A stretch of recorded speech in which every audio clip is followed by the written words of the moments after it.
नमस्कार, आपके साथ मैं हूं जयप्रकाश शर्मा और आज रणभूमि की जगह बात होगी पीएम मोदी के संबोधन की। पीएम मोदी थोड़ी देर में आपको बता दें कि देश को संबोधन करने जा रहे हैं और हो सकता है कुछ बड़ा ऐलान हो सकता है कोरोना पर कुछ कहें तो बड़ी बात हो सकती है। कुछ देर में ही पीएम मोदी का संबोधन होगा। कोरोना वैक्सीन पर वैक्सीनेशन को लेकर भी वो जानकारी दे सकते हैं। पीएम ने ट्वीट करके जानकारी दी गई थी कि अब 5 बजे उनका संबोधन शुरू।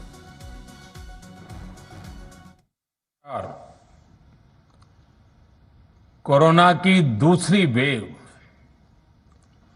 और दूसरी वेव से हम भारतवासियों की लड़ाई जारी है। दुनिया के अनेक देशों की तरह भारत भी इस लड़ाई के दौरान बहुत बड़ी पीड़ा से गुजरा है।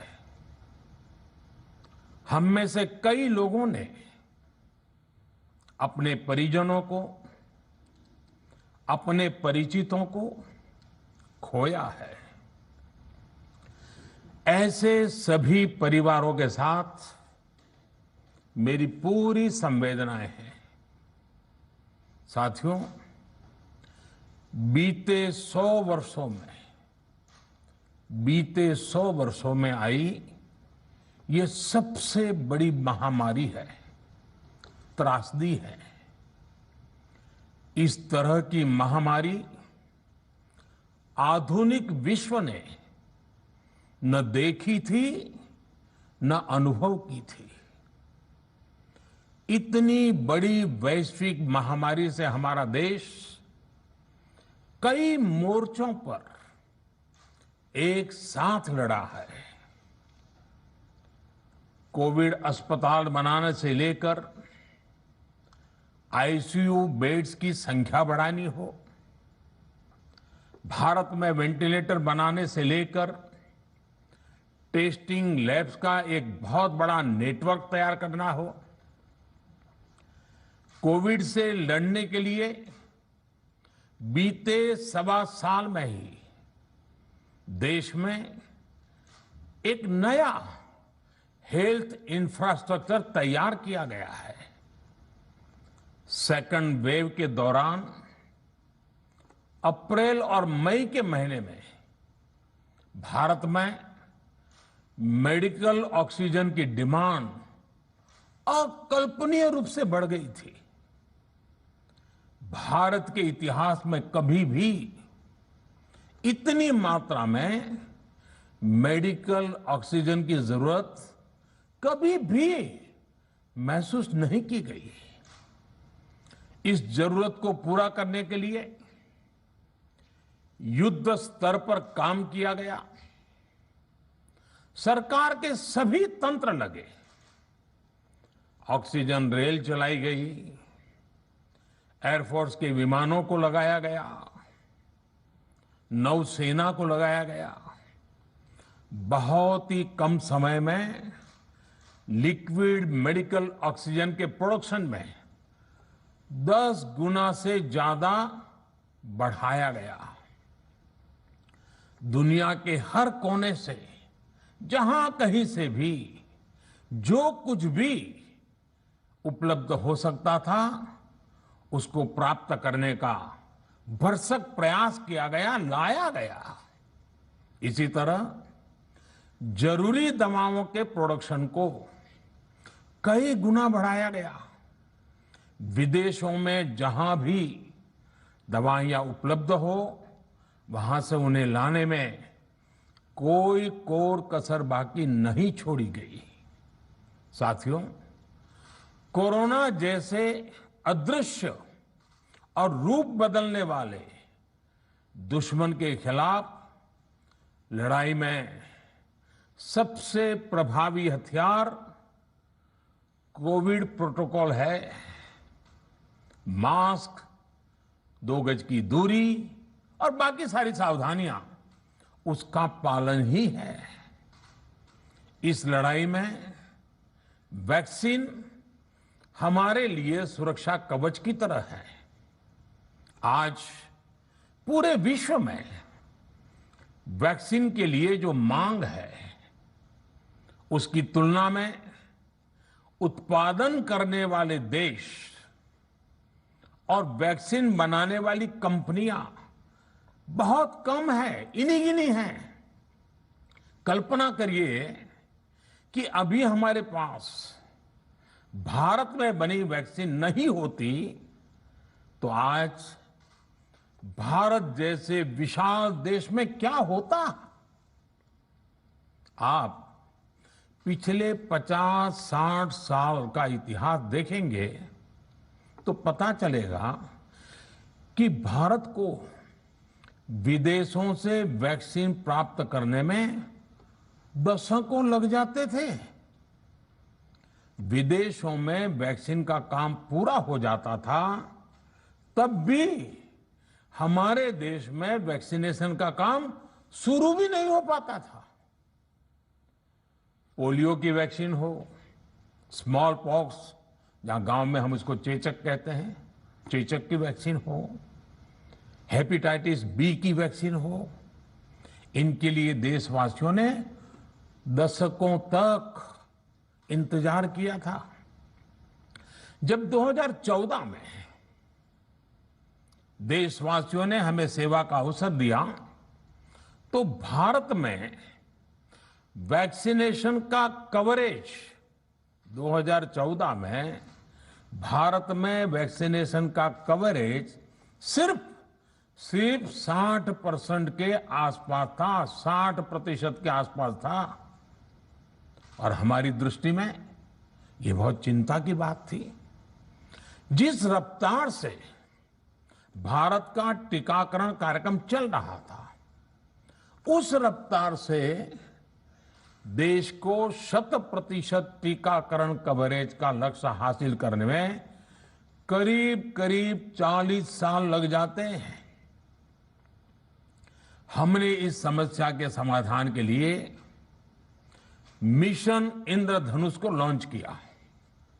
हमने तय किया कि मिशन इंद्रधनुष के माध्यम से युद्ध स्तर पर वैक्सीनेशन किया जाएगा और देश में जिसको भी वैक्सीनेशन की जरूरत है उसे वैक्सीन देने का प्रयास होगा।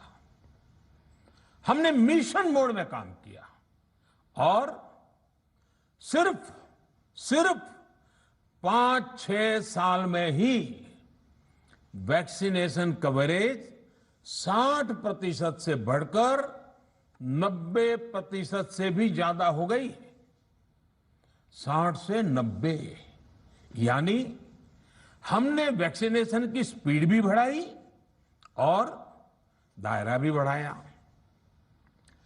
हमने बच्चों को कई जानलेवा बीमारियों से बचाने के लिए कई नए टीकों का भी भारत के टीकाकरण अभियान का हिस्सा बना दिया। हमने इसलिए किया क्योंकि हमें हमारे देश के बच्चों की चिंता थी, गरीब की चिंता थी, गरीब के उन बच्चों की चिंता थी जिन्हें कभी टीका लग ही नहीं पाता था। हम 100% टीकाकरण कवरेज की तरफ बढ़ रहे थे कि कोरोना वायरस ने हमें घेर लिया। देश ही नहीं, दुनिया के सामने फिर पुरानी आशंकाएं घिरने लगी कि अब भारत कैसे इतनी बड़ी आबादी को बचा पाएगा। लेकिन साथियों, जब नीयत साफ होती है, नीति स्पष्ट होती है, निरंतर परिश्रम होता है तो नतीजे भी मिलते हैं। हर आशंका को दरकिनार करके भारत ने 1 साल के भीतर ही एक नहीं बल्कि 2 made in India vaccine launch कर दी। हमारे देश ने, देश के वैज्ञानिकों ने ये दिखा दिया कि भारत बड़े बड़े देशों से पीछे नहीं है। आज जब मैं आपसे बात कर रहा हूं तो देश में 23 करोड़ से ज्यादा वैक्सीन की डोज दी जा चुकी है, 23 करोड़। साथियों, हमारे यहां कहा जाता है, विश्वासेन सिद्धिः, विश्वासेन सिद्धिः, अर्थात हमारे प्रयासों में हमें सफलता तब मिलती है जब हमें स्वयं पर विश्वास होता है। हमें पूरा विश्वास था कि हमारे वैज्ञानिक बहुत ही कम समय में वैक्सीन बनाने में सफलता हासिल कर लेंगे। इसी विश्वास के चलते जब हमारे वैज्ञानिक अपना रिसर्च वर्क कर ही रहे थे, तभी हमने लॉजिस्टिक्स और दूसरी तैयारियां शुरू कर दी थी। आप सब भली भांति जानते हैं कि पिछले साल, यानी 1 साल पहले, पिछले साल अप्रैल में जब कोरोना के कुछ ही हजार केस थे, उसी समय वैक्सीन टास्क फोर्स का गठन कर दिया गया था। भारत में, भारत के लिए वैक्सीन बनाने वाली कंपनियों को सरकार ने हर तरह से सपोर्ट किया। वैक्सीन निर्माताओं को क्लिनिकल ट्रायल में मदद की गई, रिसर्च और डेवलपमेंट के लिए जरूरी फंड दिया गया। हर स्तर पर सरकार उनके साथ कंधे से कंधा मिलाकर चली। आत्मनिर्भर भारत पैकेज के तहत मिशन कोविड सुरक्षा के माध्यम से भी उन्हें हजारों करोड़ रुपए उपलब्ध कराए गए। पिछले काफी समय से देश लगातार जो प्रयास और परिश्रम कर रहा है, उससे आने वाले दिनों में वैक्सीन की सप्लाई और भी ज्यादा बढ़ने वाली है। आज देश में 7 कंपनियां विभिन्न प्रकार की वैक्सीन का प्रोडक्शन कर रही है। 3 और वैक्सीन का ट्रायल भी एडवांस स्टेज पे चल रहा है। वैक्सीन की उपलब्धता बढ़ाने के लिए दूसरे देशों की कंपनियों से भी वैक्सीन खरीदने की प्रक्रिया को तेज किया गया है। इधर हाल के दिनों में कुछ एक्सपर्ट्स द्वारा हमारे बच्चों को लेकर भी चिंता जताई गई है। इस दिशा में भी 2 वैक्सीन का ट्रायल तेजी से चल रहा है। इसके अलावा अभी देश में एक नेजल वैक्सीन पर भी रिसर्च जारी है। इसे सिरिंज से न देकर नाक में स्प्रे किया जाएगा। देश को अगर निकट भविष्य में इस वैक्सीन पर सफलता मिलती है, तो इससे भारत के वैक्सीन अभियान में और ज्यादा तेजी आएगी।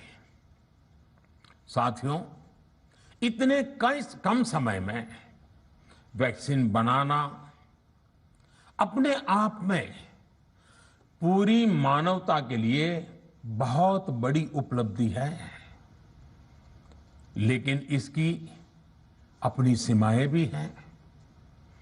वैक्सीन बनने के बाद भी दुनिया के बहुत कम देशों में वैक्सीनेशन प्रारंभ हुआ और ज्यादातर समृद्ध देशों में ही शुरू हुआ। WHO ने वैक्सीनेशन को लेकर गाइडलाइंस दी। वैज्ञानिकों ने वैक्सीनेशन की रूपरेखा रखी और भारत ने भी जो अन्य देशों की बेस्ट प्रैक्टिसेस थी, विश्व स्वास्थ्य संगठन WHO के मानक थे, उसी आधार पर चरणबद्ध तरीके से वैक्सीनेशन करना तय किया।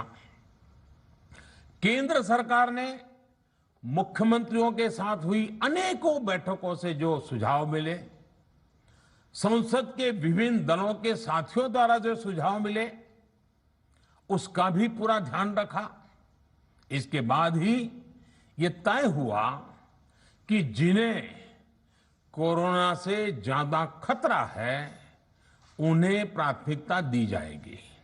इसलिए ही हेल्थ वर्कर्स, फ्रंटलाइन वर्कर्स, 60 वर्ष की आयु से ज्यादा के नागरिक, बीमारियों से ग्रसित 45 वर्ष से ज्यादा आयु के नागरिक, इन सभी को वैक्सीन पहले लगनी शुरू हुई है।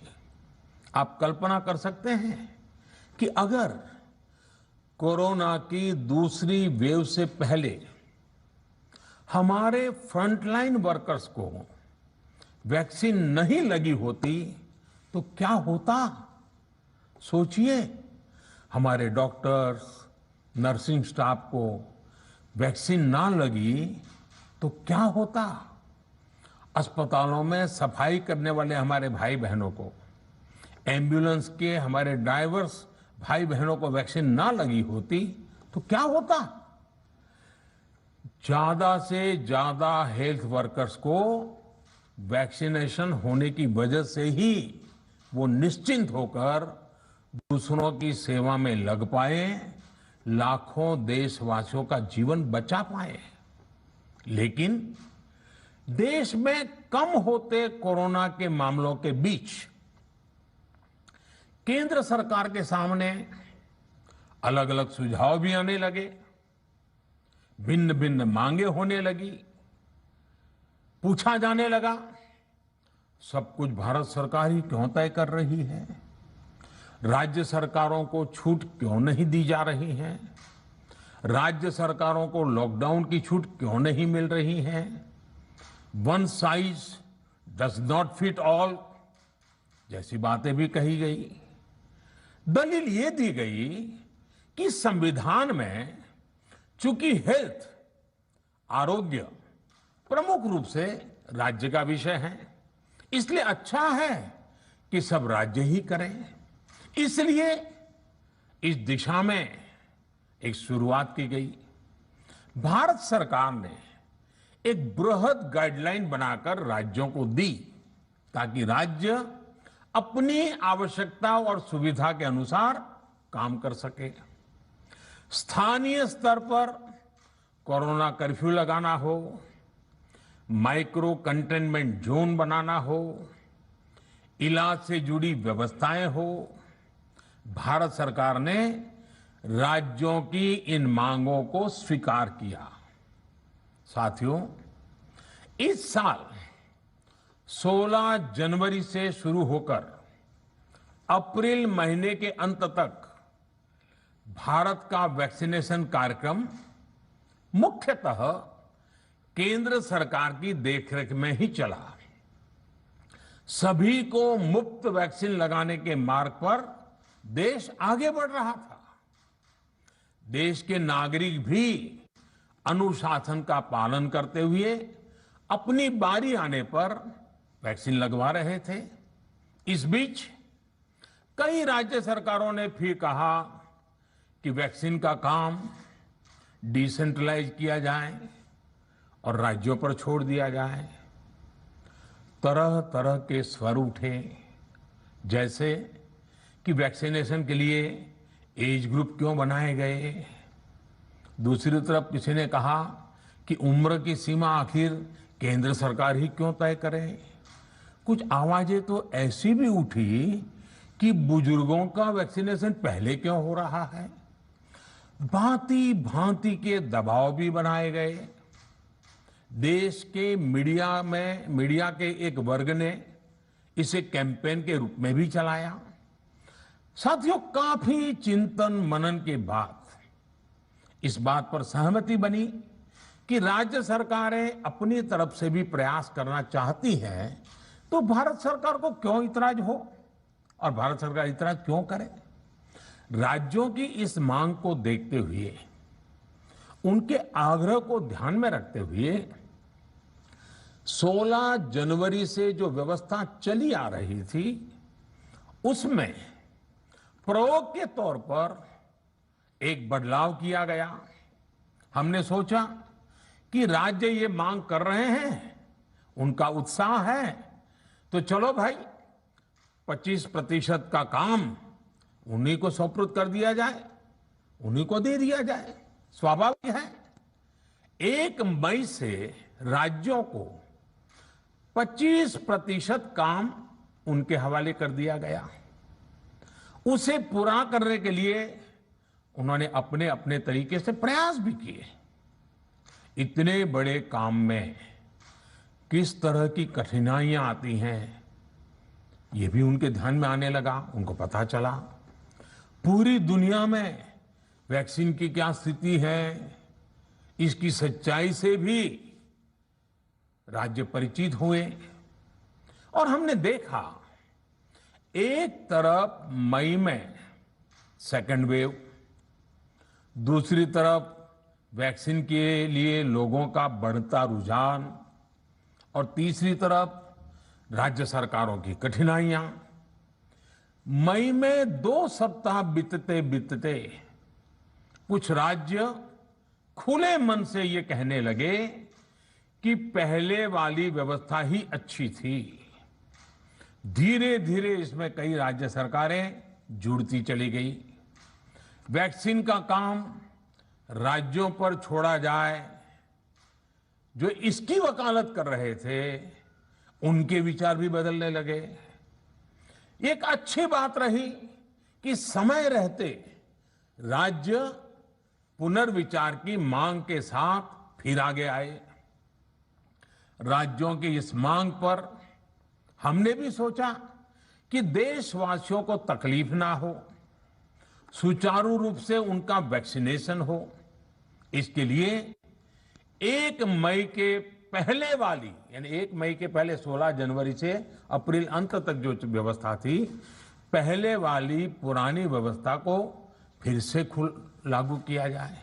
साथियों, आज ये निर्णय लिया गया है कि राज्यों के पास वैक्सीनेशन से जुड़ा जो 25% काम था, उसकी जिम्मेदारी भी भारत सरकार उठाएगी। ये व्यवस्था आने वाले 2 सप्ताह में लागू की जाएगी। इन 2 सप्ताह में केंद्र और राज्य सरकारें मिलकर नई गाइडलाइंस के अनुसार आवश्यक तैयारी कर लेगी। संयोग है कि 2 सप्ताह बाद 21 जून को ही अंतर्राष्ट्रीय योग दिवस भी है। 21 जून सोमवार से देश के हर राज्य में 18 वर्ष से ऊपर की उम्र के सभी नागरिकों के लिए भारत सरकार राज्यों को मुफ्त वैक्सीन मुहैया कराएगी। वैक्सीन निर्माताओं से कुल वैक्सीन उत्पादन का 75% हिस्सा भारत सरकार खुद ही खरीदकर राज्य सरकारों को मुफ्त देगी। यानी देश की किसी भी राज्य सरकार को वैक्सीन पर कुछ भी खर्च नहीं करना होगा। अब तक देश के करोड़ों लोगों को मुफ्त वैक्सीन मिली है। अब 18 वर्ष की आयु के लोग भी इसमें जुड़ जाएंगे। सभी देशवासियों के लिए भारत सरकार ही मुफ्त वैक्सीन उपलब्ध करवाएगी। गरीब हो, निम्न मध्यम वर्ग हो, मध्यम वर्ग हो या फिर उच्च वर्ग, भारत सरकार के अभियान में मुफ्त वैक्सीन ही लगाई जाएगी। हां, जो व्यक्ति मुफ्त में वैक्सीन नहीं लगवाना चाहते, प्राइवेट अस्पताल में वैक्सीन लगवाना चाहते हैं, उनका भी ध्यान रखा गया है। देश में बन रही वैक्सीन में से 25% प्राइवेट सेक्टर के अस्पताल सीधे ले पाए, ये व्यवस्था जारी रहेगी। प्राइवेट अस्पताल वैक्सीन की निर्धारित कीमत के उपरांत 1 डोज पर अधिकतम 150 रुपये ही सर्विस चार्ज ले सकेंगे।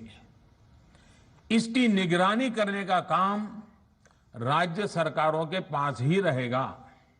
साथियों, हमारे शास्त्रों में कहा गया है, प्राप्य आपदम न व्यथते कदाचित,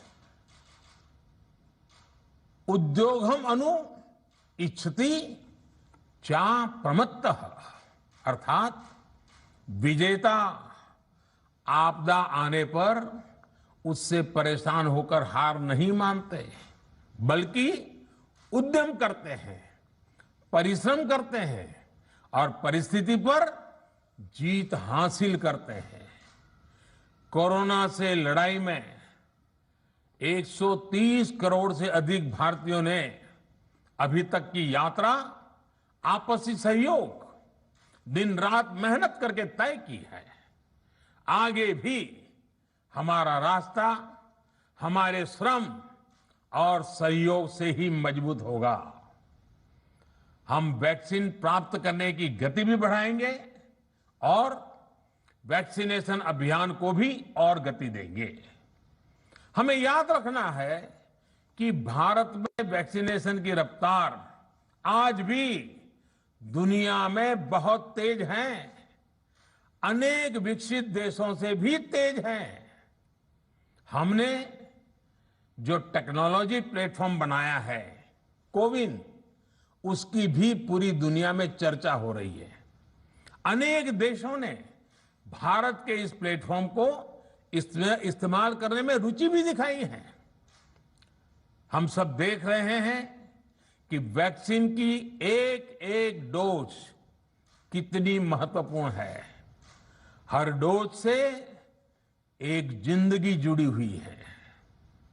केंद्र सरकार ने ये व्यवस्था भी बनाई है कि हर राज्य को कुछ सप्ताह पहले ही बता दिया जाएगा कि उसे कब कितनी डोज मिलने वाली है। मानवता के इस पवित्र कार्य में वाद विवाद और राजनीतिक छींटाकशी से ऐसी बातों को कोई भी अच्छा नहीं मानता है। वैक्सीन की उपलब्धता के अनुसार पूरे अनुशासन के साथ वैक्सीन लगती रहे, देश के हर नागरिक तक हम पहुंच सके, ये हर सरकार, हर जनप्रतिनिधि, हर प्रशासन की सामूहिक जिम्मेदारी है। प्रिय देशवासियों, टीकाकरण के अलावा आज एक और बड़े फैसले में, उस फैसले से मैं आपको अवगत कराना चाहता हूं। पिछले वर्ष जब कोरोना के कारण लॉकडाउन लगाना पड़ा था, तो प्रधानमंत्री गरीब कल्याण अन्न योजना के तहत 8 महीने तक 80 करोड़ से अधिक देशवासियों को मुफ्त राशन की व्यवस्था हमारे देश ने की थी। इस वर्ष भी दूसरी वेव के कारण मई और जून के लिए भी इस योजना का विस्तार किया गया था।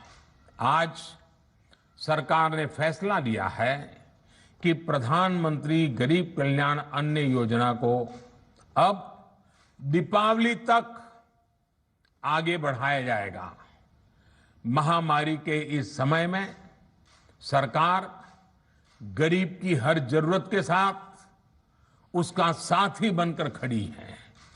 यानी नवंबर तक 80 करोड़ से अधिक देशवासियों को हर महीने तय मात्रा में मुफ्त अनाज उपलब्ध होगा।